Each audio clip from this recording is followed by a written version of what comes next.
नमस्कार। एक नए एपिसोड के साथ फिर हाजिर है। करेंगे बात कबड्डी की। परसों आशु ने जो दबंग दिल्ली के लिए किया, एग्जैक्टली कुछ वैसा ही कल अयान ने पटना पायरेट्स के लिए किया।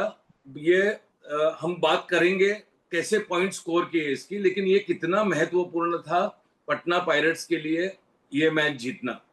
राइट इन पे पुनेरी पल्टन का कैप्टन असलम इनामदार खेलता है, अच्छे एंकल होल्ड्स करता है, लेकिन इस मैच में देखा तो वो ओवर कॉन्फिडेंट दिखाई दिया। मतलब शुरू के टाइम पे एक वो रेडर है, टीम लीड कर रहा है, उसका मैट पे होना बहुत जरूरी था, और उसने जिस तरह से वो एंकल होल्ड के ट्राई किए वो मुझे लगता है कि गलत थे। उस वक्त उसकी जरूरत नहीं थी, और उसने मैच के ऊपर जो अपना कंट्रोल होना चाहिए था वो और अपना कॉन्फिडेंस वहां खोना शुरू कर दिया मुझे लगता है। दूसरी बात यह है कि गौरव खत्री को जब लगातार अयान वहां बोनस कर रहा है तो दूसरे कुछ और तरीके हैं। जैसे मैंने बोला था परसों कि बैक होल्ड कर सकते हैं, बैक से चेन लेके जा सकते हैं, थोड़ा हेवी प्लेयर है तो बैक से चेन भी लेके जा सकते हैं। ऐसा कुछ भी ट्राई नहीं किया। लेफ्ट कवर ने भी उसको, मतलब जो रेड जब कर रहा होता है, जब फुटवर्क चल रहा होता है, तो उस वक्त उसकी रेड को डिस्टर्ब करने की जिम्मेदारी लेफ्ट कवर, लेफ्ट कॉर्नर की होती है। उनको थोड़ा सामने से ज्यादा एक्स्ट्रा कवर निकाल के उनको डिस्टर्ब करना होता है, उनका फुटवर्क डिस्टर्ब करना होता है। ये भी लेफ्ट कवर ने और लेफ्ट कॉर्नर ने नहीं किया। तो ऐसा लग रहा था कि वो सिर्फ आज बचाने के लिए खेल रहे, ना कि अयान को टैकल करने के लिए डिफेंस लगा रहे। इसका बिल्कुल फायदा उठाया अयान ने, और डबल सुपर 10 करके दिखाया। अगर हम अयान के रेडिंग की बात करते हैं तो उसने शुरू में बोनस पॉइंट्स स्कोर करने की कोशिश की और डिफेंस का अंदाजा दिया।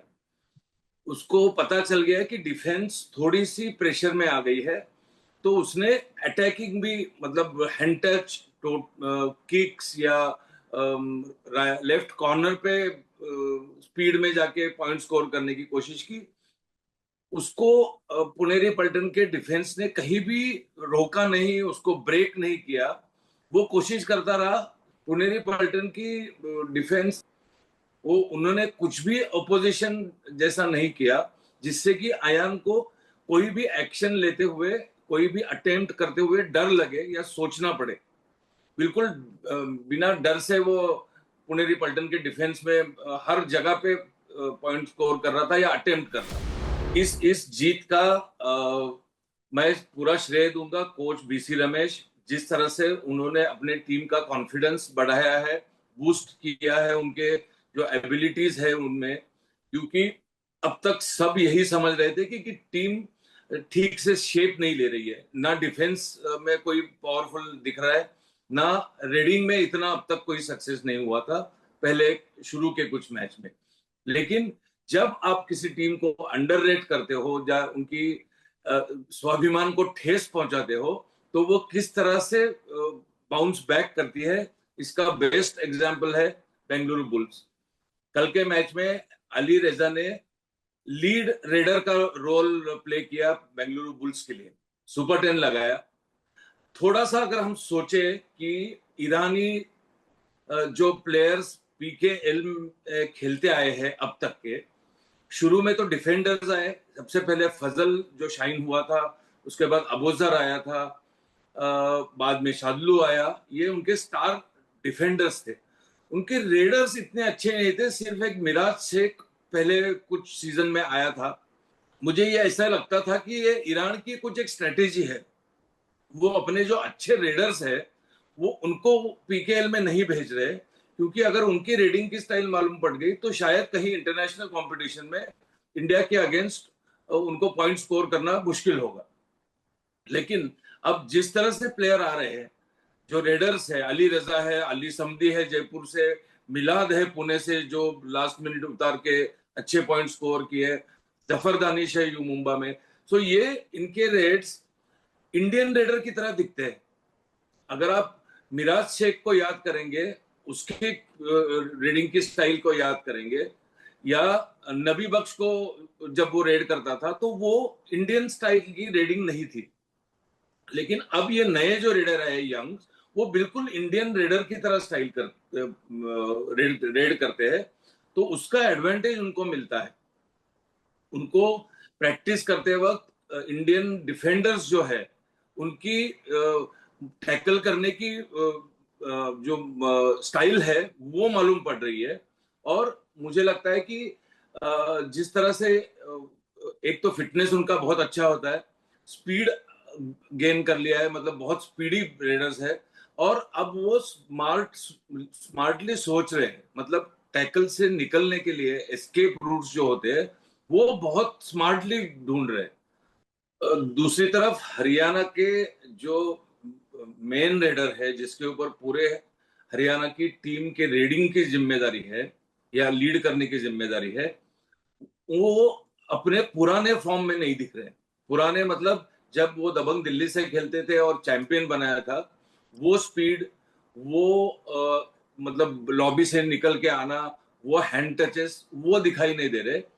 शुरू में ऐसा लगा कि वो थोड़ा मैच्योर्ड हो गए हैं, कैप्टेंसी की जिम्मेदारी है इसलिए खुद को बचा के खेल रहे। लेकिन अब थोड़ा सा ऐसा लग रहा है कि उनका वो जो परफॉर्मेंस था उससे ये परफॉर्मेंस ऑटोमेटिक कंपेयर होगा। लेकिन उसके बीच में क्या हुआ है ये भी देखना पड़ेगा।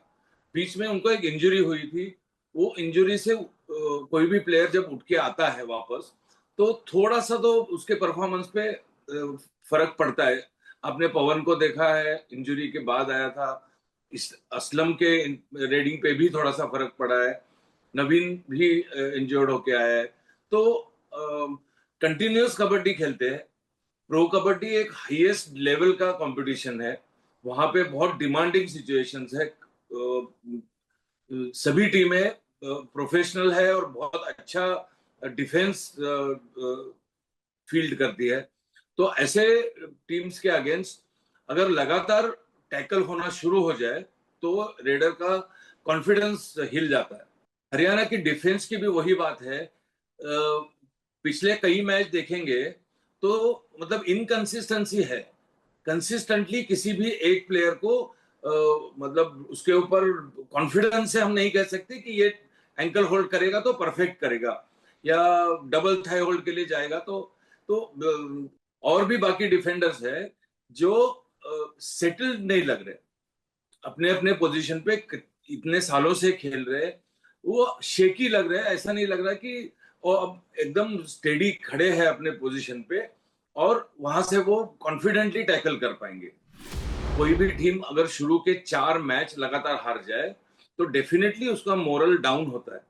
लेकिन मैं यहाँ ये स्पेसिफिक कहना चाहता हूं कि जो जो खुद खेले हुए सेलिब्रिटी प्लेयर्स है, अनूप कुमार है, पीसी रमेश है, कृष्ण हुडा है, नवीन कुमार है, ये हार मानने वाले में से नहीं है। खुद खेले हैं उन्होंने, कभी भी मैच या गेम ऐसे ही जाने नहीं दिया। हर लास्ट वक्त तक वो जीत के लिए झगड़ते रहे। तो वो अपनी टीम को ऐसे हारते हुए नहीं देखेंगे। और नतीजा देखो, एक तेलुगु टाइटंस ने कम बैक कर लिया, उससे इंस्पिरेशन लेके बेंगलुरु बुल्स वापस आ गई। आज पटना पायरेट्स ने कमाल करके दिखाया, एक बहुत ही स्ट्रांग टीम को हरा के वो वापस आए।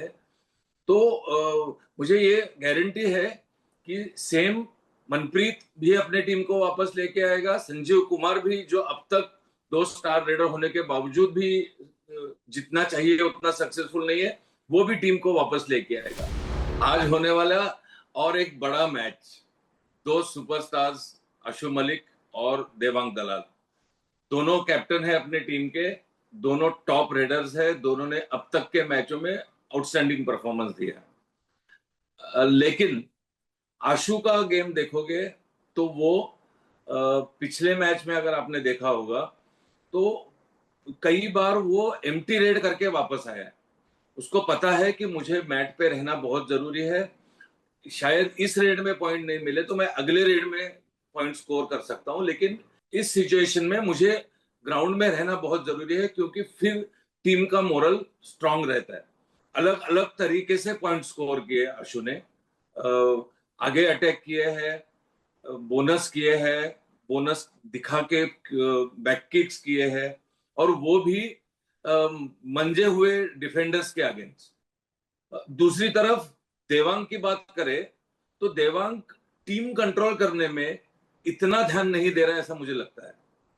वो अपना गेम खेल रहा है, पॉइंट स्कोर करके टीम को लीड देके आ रहा है, लेकिन वो डिफेंस के साथ घुल मिल के डिफेंस को कॉन्फिडेंस देना, या फिर मैं हूं डिफेंस में इन्वॉल्व होना, टैकल्स में इन्वॉल्व होना, ये थोड़ा सा कम दिखाई देता है जितना कि आशु करता है। आशु कई बार राइट इन लेफ्ट इन से भी खुद टैकल करता है। बंगाल को सबसे पहले अपना डिफेंस ठीक करना चाहिए, क्योंकि पिछले मैच में जो हार मिली है उसका कारण डिफेंस ही था। हालांकि देवांग को भी बहुत कम पॉइंट मिले थे। तेलुगु टाइटन ने जो रणनीति अपनाई थी वो सटीक रही, और वहीं से उनका मैच उनके पक्ष में गया था। जितने देर देवांग बाहर रहे ग्राउंड के, उतना एडवांटेज मिलता है। शायद मुझे लगता है कि यही रणनीति अपनाएंगे दबंग दिल्ली, जितने देर देवांग को बाहर बिठा सके तो नेचुरली उसका इफेक्ट डिफेंस पे होता है। डिफेंस गलती करने लगता है जब उनका मेन रेडर अगर काफी टाइम के लिए बाहर हो तो। पिछले मैच में दो वेटरन और सबसे मैं कहता हूँ डिपेंडेबल मैच्योर्ड डिफेंडर्स जो है पीकेएल के, वो फॉल्टर हो रहे थे बार बार, खास करके सुरजीत और फजल भी। फजल को मैंने अभी तक इतने मैच देखे, लेकिन इतना बोनस उसके सामने से लेके जाना मतलब पहली बार देखा ना। वो बैक बैक टैकल के लिए जा रहे थे, बैक होल्ड के लिए जा रहे थे। उनका सिग्नेचर जो टैकल है, जैसे ही रेडर आगे की तरफ मूव करता है वो इतना स्पीड से पीछे से आते हैं, वो भी दिखाई नहीं दिया उनको। ये दोनों को एक उनके एक्सपीरियंस के हिसाब से थोड़ा कामली खेलना चाहिए। भले एक टैकल नहीं हो, बोनस लेके जाए रेडर, लेकिन वो डिस्टर्ब है या जंबल कर रहे हैं उनका। फजल का और सुरजीत का अगर कॉम्बिनेशन नहीं जम रहा है, ऐसा जब रेडर को लगेगा तो रेडर और हवी हो जाएंगे। आज होने वाला दूसरा मैच गुजरात जायंट्स को भी जीत की जरूरत है, वैसे ही जयपुर पिंक पैंथर भी जीतना चाहती है। जयपुर पिंक पैंथर भी पिछले मैच में दबंग दिल्ली के साथ आखिरी रेड तक जूझते रहे, बहुत अच्छी फाइट दी। इतनी एक मतलब सुपरस्टार रेडर होने के बावजूद, उनका डिफेंस इतना एक्सपीरियंस होने के बावजूद भी जयपुर पिंक पैंथर ने बहुत क्लोज लेके गए थे मैच, और आखिरी रेड तक मैच चली थी। दूसरी तरफ गुजरात जायंट्स ने दो सुपरस्टार्स को हराया था, तमिल थलाइवास को हराया था, तो दोनों हाई ऑन कॉन्फिडेंस है, दोनों को जीत की जरूरत है। मुझे लगता है कि जयपुर का पलड़ा थोड़ा सा भारी हो सकता है, क्योंकि गुजरात जायंट्स के पास एक ही डिपेंडेबल रेडर है, राकेश। अगर राकेश आउट होता है या राकेश को पॉइंट नहीं मिलते, तो दूसरा रेडर खुद शादलू को रेडिंग करनी पड़ती है, जो पिछले मैच में उसने की थी, 5 पॉइंट भी स्कोर किए थे। तो लेकिन उसमें बहुत बड़ी रिस्क होती है, अगर शादलू की टैकल हो जाए तो उनका डिफेंस भी कोलैप्स हो जाता है। तो शादलू को बहुत सोच समझ के रेडिंग में अटैक करना पड़ेगा। और अगर राकेश को सक्सेस मिलना है तो उनके जो सपोर्ट रेडर है, हिमांशु जैसा एक रेडर है, अच्छा रेडर है, लेकिन अब तक वो मतलब कन्वर्ट नहीं कर पा रहा है। रेड्स अच्छे हो रहे, फुटवर्क अच्छा दिख रहा है, लेकिन पॉइंट स्कोर नहीं हो रहे। अब तक के मैचेस देख के मुझे ऐसा लग रहा है कि क्रंच सिचुएशन कब आती है, जब कम डिफेंडर्स कोर्ट पे होते हैं। कम डिफेंडर्स में से पॉइंट निकालना ये एक मतलब चैलेंजिंग सिचुएशन होती है कोई भी रेडर के लिए, और यही एक मौका होता है डिफेंस करने वाली टीम को वापसी करने का। अगर वो सुपर टैकल सक्सेसफुल करते हैं तो 2 पॉइंट्स के साथ वो वापस बाउंस बैक करते हैं, एक उनका प्लेयर भी अंदर आता है। तो इस सिचुएशन में अगर आप जयपुर का मैच पिछला देखो या गुजरात जायंट्स का देखो, दोनों ने इस सिचुएशन का फायदा उठाया है। गुजरात की तरफ से नितिन पवार ने 3-3 टैकल किए, दो सुपरस्टार के, मतलब 2 बार पवन को पकड़ा है, 2 बार अर्जुन को पकड़ा है, दो में 2 जब डिफेंडर थे तभी।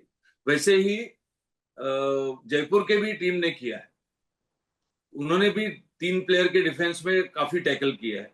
तो ये सिचुएशन से उभर के टीम को वापस लेके आना, और फिर जो स्लेंडर लीड मिलेगा, वो लीड बोनस लाइन पे जब गेम आता है, 6 या 7 डिफेंडर हो जाते हैं, वो पकड़ के रखना, ये बड़ा चैलेंज होगा दोनों टीमों।